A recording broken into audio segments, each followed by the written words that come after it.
पति की मौत होने के बाद मेरा ससुर मुझ पर बहुत मेहरबान हो गया।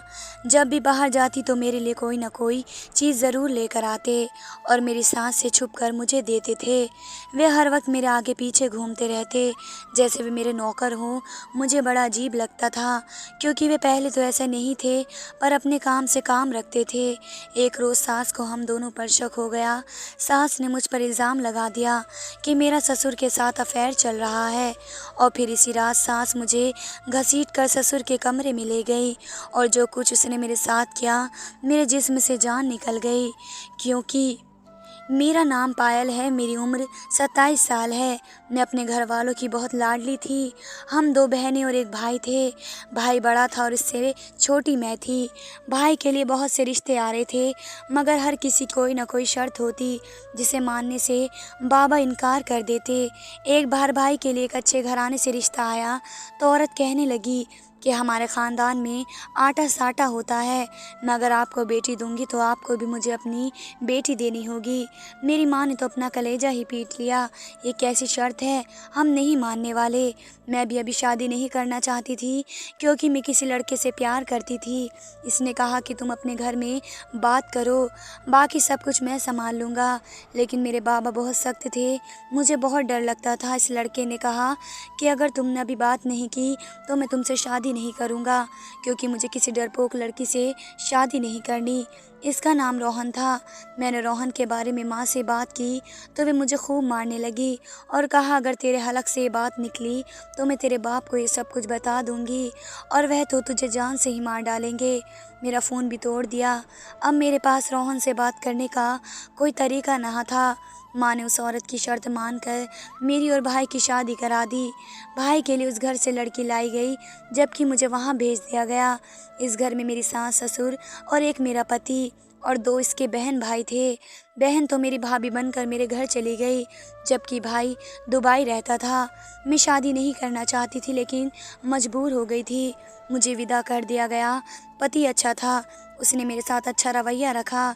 मुझे मेरे एक दोस्त ने कहा कि पति को कुछ भी बताने की ज़रूरत नहीं है। अगर तुम्हारे पति को रोहन के बारे में पता चल गया तो वो ये सोचेगा कि तुम्हारा इसके साथ अफेयर था और तुम्हारी ज़िंदगी बर्बाद हो जाएगी। मैंने कहा कि मेरा पति करण बहुत अच्छा है, मैं उसे कुछ नहीं बताऊंगी। दिन यूं ही गुजर रहे थे। एक दिन मैं बहुत ही ज़्यादा जज्बाती हो गई। मुझे रोहन की बहुत याद आई और मैं अकेली बैठकर खुद से बातें करने लगी। जब पलट कर देखा तो मेरी सास पीछे खड़ी थी। इसने मेरी बातें सुन ली थी। इसने कहा कि अच्छा, तो शादी से पहले तेरे किसी के साथ चक्कर था। सास ने जब ये कहा तो मेरे पैरों तले ज़मीन निकल गई। मैंने कहा कि आपने गलत सुना है, ऐसा कुछ नहीं है, मैं तो कोई और ही बात कर रही थी। उन्होंने कहा कि मैंने सब सुन लिया है, तभी मैं कहूँ कि इतनी खामोश बनकर क्यों रहती है। मेरे बेटे को शाम को आ जाने दे, मैं आज ही तुझे इस घर से चलता करती हूँ। मैं एक कैरेक्टर लेस लड़की को इस घर की बहू नहीं बना सकती। मैं सास की बातें सुनकर जज्बाती हो गई और उन्हें कह दिया कि अगर आप मुझे तलाक दिलवाना चाहती हैं तो ये सोच समझ कर करिएगा कि आपकी बेटी मेरी भाभी है। जब भाई को पता चलेगा तो वे 1 सेकंड से पहले आपकी बेटी को तलाक देकर घर से भेज देंगे। मेरा घर तो बर्बाद होगा, साथ ही आपकी बेटी का भी बर्बाद होगा।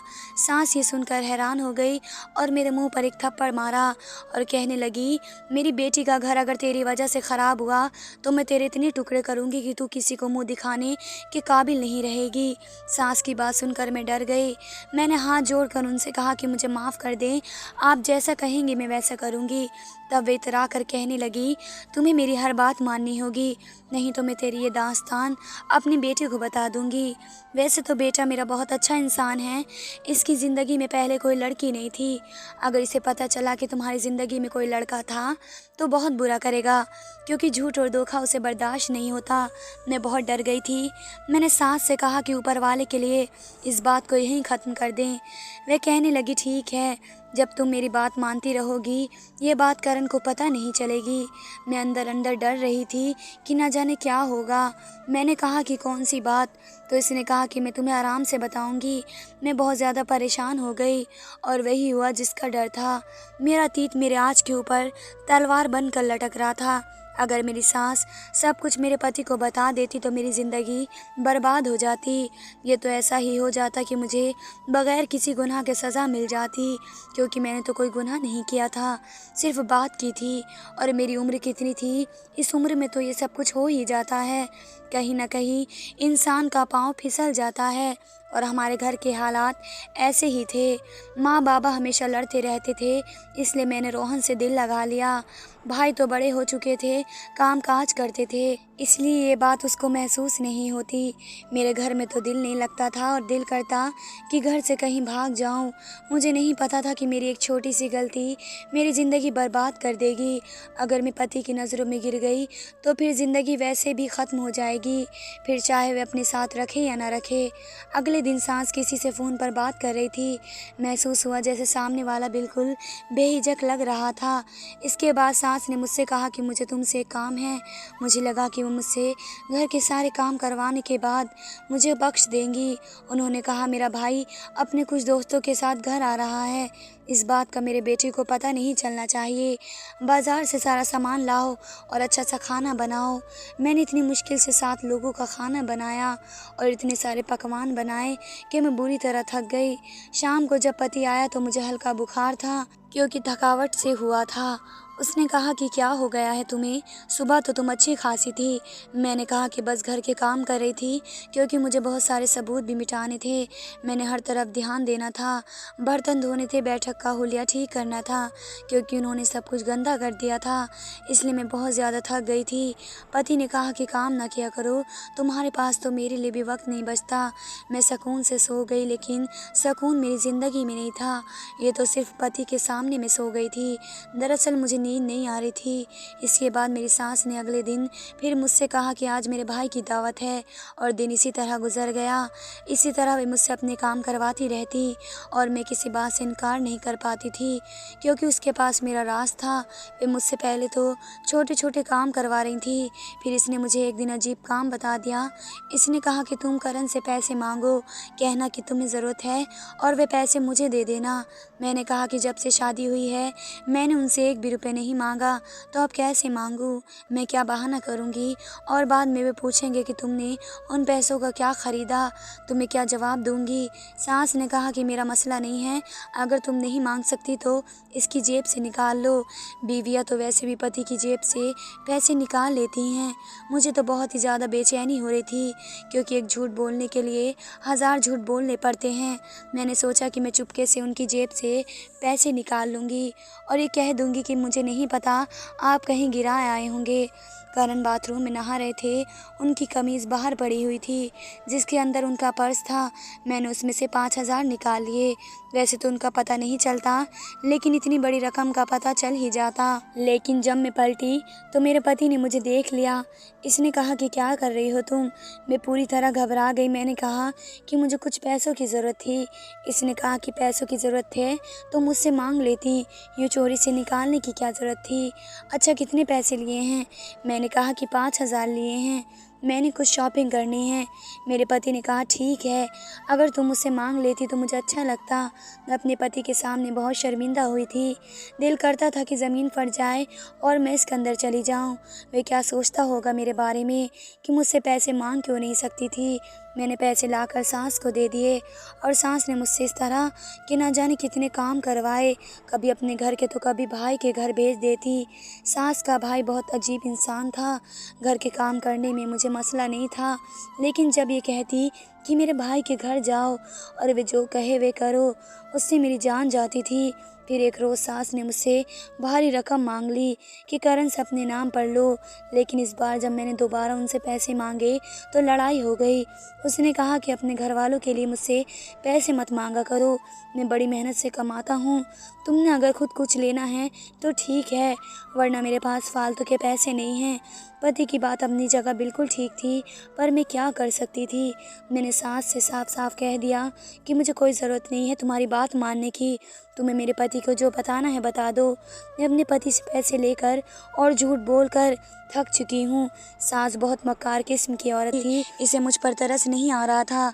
मेरी सास ने कहा ठीक है, आज रात जो होगा फिर उसकी जिम्मेदार तुम खुद होगी, मैं बेटे को सब कुछ बता दूंगी। मैं बहुत ज़्यादा परेशान हो गई। शाम को पति अभी तक घर नहीं आया था और मेरी सास हमारे कमरे की तरफ आ रही थी। मैंने जल्दी जल्दी अपने पति के कपड़े पहन लिए और कुर्सी पर मुंह फेर कर बैठ गई। इसने आकर कहा कि बेटा, आपको आज मैंने कुछ बताना है। आपको पता है कि आपकी बीवी की शादी से पहले चक्कर था और ये अभी भी इसको बैठकर याद करती है और इसकी याद में आहें भरती है। मुझे सब कुछ पता चल गया था। मेरी जगह पर मेरा पति बैठा होता तो उसको ये सब कुछ पता चल जाता। मैं पूरी तरह डरी हुई थी। मेरी सास बात करके वहीं खड़ी रही। मुझे लगा वे बात करके चली जाएगी, लेकिन वे नहीं गई। थोड़ी देर के बाद किसी के गिरने की आवाज़ आई तो मैंने पलट कर देखा तो मेरा पति ज़मीन पर तड़प रहा था, जो शायद काम से वापस आ गया था। मुझे मर्द के हुलिये में देखकर मेरी सास हैरान रह गई। मैंने जल्दी से सास को धक्का दिया और पति के पास आकर उनको हवा देने लगी, मगर वे मेरी बात सुन नहीं रहे थे। शायद वे अपनी माँ की बात सुन चुके थे और बर्दाश्त नहीं कर पाए कि उनकी बीवी किसी और के साथ।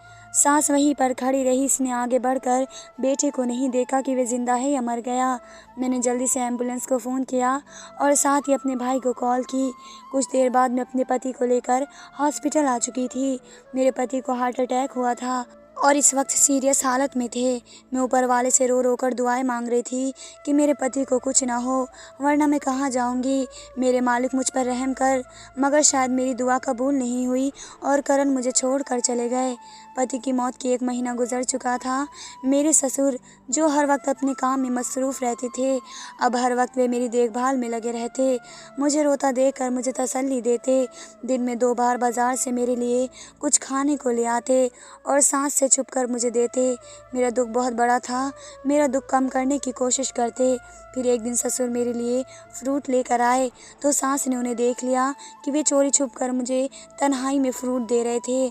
बस फिर तो इल्ज़ाम लगा दिए। मेरे ससुर अपने कमरे में चले गए, जबकि मेरी सास मुझे खींचकर वहीं ले गई और कहा कि तुम दोनों का अफेयर चल रहा है। कब से दोनों छुप छुप कर मिल रहे हो? मेरे ससुर बहुत शरीफ आदमी थे। मैंने कभी उनमें ऐसी बात नहीं देखी थी। वो मुझे अपनी बेटी समझते थे।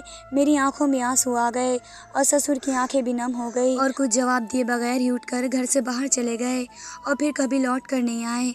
ससुर को गए 4 दिन गुजर गए थे और मेरी सास को उनकी कोई फिक्र नहीं थी। मेरी सास मुझे जहर लगती थी। मेरा दिल करता था कि सास की शक्ल तक न देखूं, जिसकी वजह से आज मैं विधवा हुई थी। इस औरत को किसी की परवाह नहीं थी। मेरी भाभी अपने भाई को याद करके बहुत रोती और हर वक्त अपनी माँ को कोसती रहती थी। करण की मौत के बाद मेरी सास कहने लगी कि तू इस घर में रह सकती है। मैं जानती हूँ तू करण की विधवा है, मगर ये बात याद रखना, अब तुम बहू नहीं बल्कि नौकरानी हो। जैसा मैं कहूँगी तुम वैसा ही करोगी। अगर मेरी कोई बात न मानी तो इसी दिन मैं तुझे इस घर से निकाल दूंगी। अब मैं क्या करती? अपना मामला मैंने ऊपर वाले पर छोड़ दिया। सास हर रोज़ अपने भाई को मेरे कमरे में भेज देती। मैं बहुत तंग थी। सास का भाई मुझसे नाजायज़ हरकत करने की कोशिश करता। मैं कैसे भी करके इसे रोक देती। मैं खुद पर बीते जुल्म का अपनी सास से बदला लेना चाहती थी कि उन्होंने किस तरह 2 ज़िंदगी ख़राब की हैं। यही सोचकर मैंने सास के भाई को अपने साथ मिलाया और उससे कहा कि वो मुझसे शादी कर ले। वह सुनकर खुश हो गया। इसने मुझसे शादी की हामी भरी और कहा कि परसों हम दोनों शादी कर लेंगे। मैंने बात अपनी सास से छुपाई रखी और साथ ही सास के भाई को भी बोल दिया कि ये बात तुम अपनी बहन को ना बताना। उसकी उम्र 50 या 55 साल थी। उसके पास दौलत की कमी नहीं थी। मुझे अंदाज़ा हो चुका था कि सास पैसों की लालच में है, इसकी सब बातें मानती है। मेरे पास 2 दिन थे और मुझे उन 2 दिनों में ही कुछ करना था और वह तो बहुत खुश था कि मैं इससे शादी कर रही हूँ, मगर मेरे दिमाग में कुछ और चल रहा था। मेरे मायके वाले इस बात से बेखबर थे। मेरे पति करण की मौत पर वे सिर्फ चंद घंटों के लिए आए थे। इसके बाद किसी ने मुड़कर भी मुझे नहीं देखा। मैं भी अब बेखबर हो चुकी थी। शादी से 1 रात पहले मैं सास के कमरे में कुछ कहने आई, मगर सास किसी से फ़ोन पर बात कर रही थी। वे सुनकर मेरी रूह कांप गई। किसी से मेरे बारे में बात कर रही थी और साथ ही उनसे पैसों की डिमांड कर रही थी। मैं हैरान थी कि मेरी सास किससे बात चल रही है। 2 दिन बाद शादी का दिन आ चुका था और मैं खुश नहीं थी। मेरे ऊपर वाले पर अपना मामला छोड़ दिया, वही बेहतर कर सकता है। मेरी सास का भाई अपनी बहन से ये बात नहीं छुपा सकता था। वे मेरे कमरे में आकर कहने लगा, तुम करण की विधवा हो और अब तुम मेरी बीवी बनने जा रही हो। मगर मैं ज़िंदगी का इतना बड़ा फैसला बहन को बताए बगैर नहीं ले सकता। ये बात इसको बताने जा रहा हूँ। और ये कहकर वहाँ से चला गया। मैं भी उसके पीछे पीछे थी। सास आज भी किसी से फ़ोन पर लगातार बहस कर रही थी और उसे घर बुला रही थी।